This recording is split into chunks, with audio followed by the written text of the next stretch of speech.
I am thinking I could try flying somewhere to the Croatian coast. I already went to the Baltic with my Swan last year. I don't really care where I go this time. Former colleague Joel will be on vacation in Zadar at the same time, so that's our destination. I don't feel like landing directly in Zadar, but I found an airfield not far from the Plitvice lakes. Joel promises that if I fly there, he will pick me up by car and we will go for a dinner. I am planning the final route from Brno again, almost the whole Tuesday afternoon. I would like to go via Austria, avoid high Alps, and then go through Slovenia easygoing style. If I like a place on the way, I will just stop for a break. In the morning, I wake up and check the weather forecast. It seems worsened a bit, and the route around Graz no longer seems like a good idea. So what to do now? I quickly replan the route. As my new destination, I choose Hevis Balaton in Hungary. I hastily print the navigation logs and head to the airport. I filed the flight plan about 25 minutes before the departure. The plane is already fully filled from the previous day. I performed the pre-flight check, load the aircraft and finally called in. Medlánky radio, Oscar Kilo, Zulu Uniform Lima 61. After engine run-up, taxiing to the holding point 16. Right then, a call comes in, some number from Hungary. Would it be Joel? That would be quite a coincidence. After takeoff, I check in with Prague Info and request the activation of my flight plan. They immediately warn me that I cannot land in Hevis. The airport is closed. Great. At least someone is actually reading. The flight around Brno goes smoothly, and passing over Palava is as epic as always. I am approaching the waypoint Ledva, Lednice Valtice, and switch to Wien Info. I need to pass between Vienna and Bratislava. Both airports have quite a large EMAs. I am allowed to fly at maximum altitude. I have expected that, but still the view of the wind farms below isn't exactly comforting. Apparently, I am not the only one uneasy about it.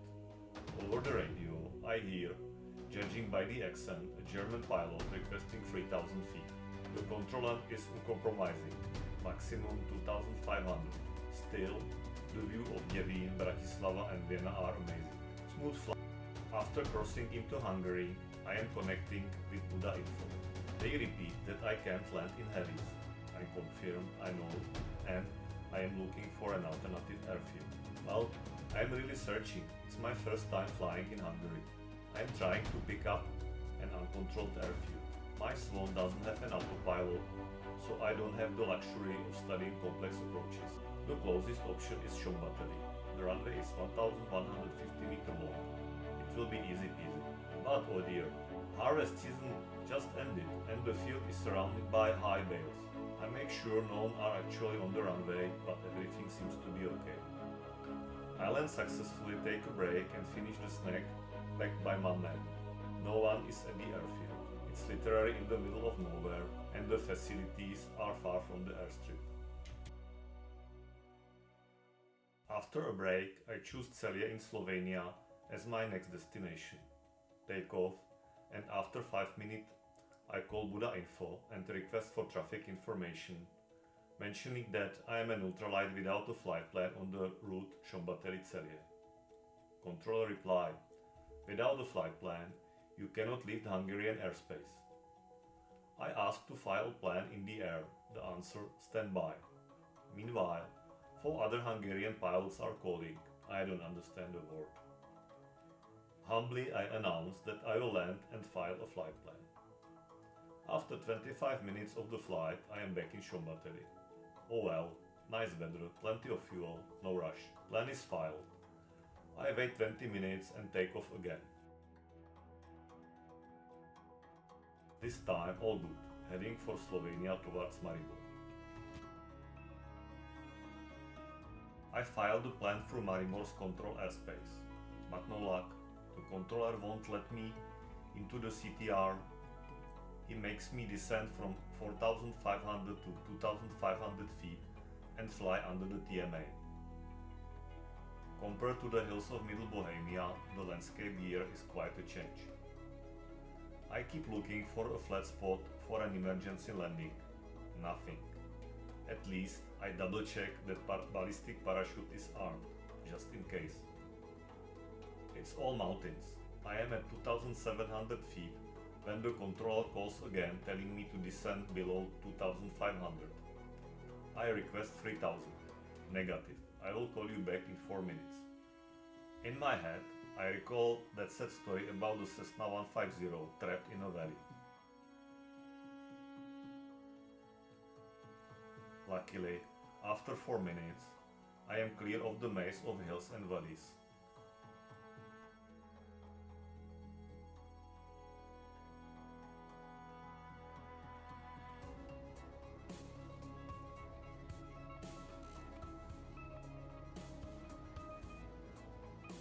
And soon after, I landed safely in Serbia.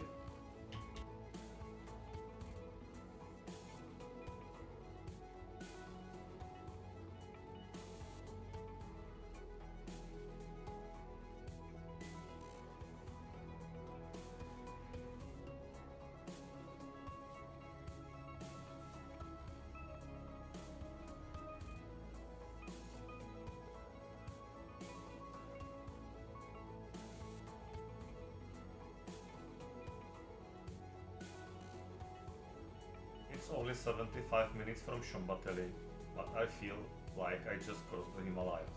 I take a break, grab a canister and walk to the gas station for a snack and 10 liters of fuel. Back at the airfield, I take a non-alcoholic beer in the local canteen and think about what's next. Meanwhile, I am resisting the temptation of some locals, apparently ex-military pilots, trying me to invite for a drink. I fly me to one Palenka Air No Alcohol Police Control. I remind myself that I wanted to fly to Bled. Locals say that the weather is fine, just one cumulus cloud that will soon disappear. Alright then, the plane is refueled, flight plan is filed, let's go. After takeoff, I activate the flight plan again, and once again, Maribor's control won't let me into CTR. But at least I can fly within the TMA. Flight below the TMA would be hard. I would have to stay below 2500 HGL, which is tricky here. I am flying along the foothills of the Julian Alps, one ridge after another. Some peaks reach 7000 feet. The views are stunning. I regret not having the camera mounted on the right wing. The footage would be even better. After about 50 minutes, I land in Lešće-Bled. Right after landing, I am greeted by the office and marshal. I am completely exhausted and packed with impressions. It's hard to believe I started just this morning. The bar staff are amazing. They normally only serve drinks and ice cream, but I must have looked desperately because they fried me some French fries with tartar sauce. After a beer, I am not going anywhere. Soon the marshal joins me, his shift is over, and we start chatting about airplanes. He is 21, studies at the military academy, and flies training missions on Zdin aircraft. He arranged for me to stay overnight in the closed campsite. I have only got a sleeping bag and divvisack. Apparently they charge per tent, so I get to stay for free. I am lying in my sleeping bag, looking at the stars, thinking about what to do next. The original plan was to continue to Croatia to Plitvice Lakes, but Croatia activated a military area by Notam for that region in the morning. I studied the forecast. It's fine in the morning, but storms are expected later, and I didn't refuel the plane that evening. So, no early morning departure. Alright, I will decide in the morning. In the morning, I decide to fly home. The weather forecast, the restricted airspace, and the end of vacation on Sunday all point that way. I load up the Swan and take off. The route from Bled to Celje is more relaxed now. I know the way and I know that the Swan can handle the hills. The views are breathtaking again. I'll definitely have to come back here one day.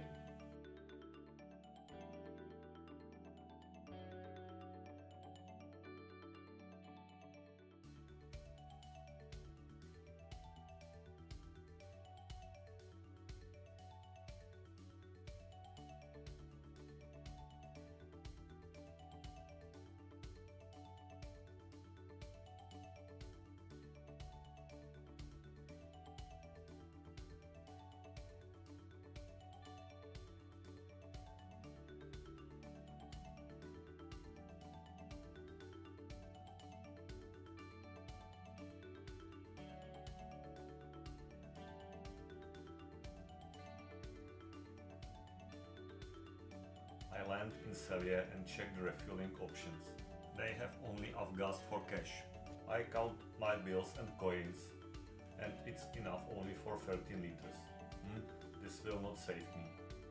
Then a local Aeroclub guy hands me car keys and a 30-liter jerry can, telling me to drive to the nearest gas station. I thank him with my jaw dropped. Aviation's people are really amazing. After breakfast, the Swan filled up, ready to go. This time, I choose route south of Maribor, heading straight west towards Varaždin in Croatia. I am flying almost rules straight. Croatian ATC asks what altitude I would like. I choose 4,000 feet and continue through Zagreb's TMA up to Kopri, where I cross into Hungarian airspace. Then I turn north, descend to 3,000 feet and continue towards Bratislava and Vienna. Compared to the adventurous outbound flight, the return feels like a routine flight. I keep checking the rain radar on windy and watch the movement of frontal storms, successfully avoiding them.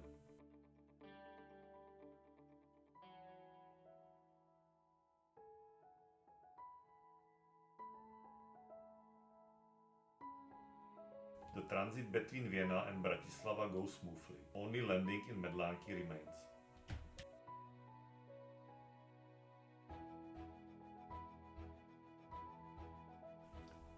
According to the forecast, it's supposed to be windy in Medlanky, and the radar shows thunderstorms exactly around my estimated landing time.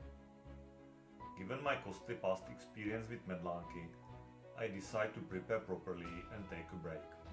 So, I call Prague Info, request flight plan termination and announce a destination change due to the weather to Břeclav.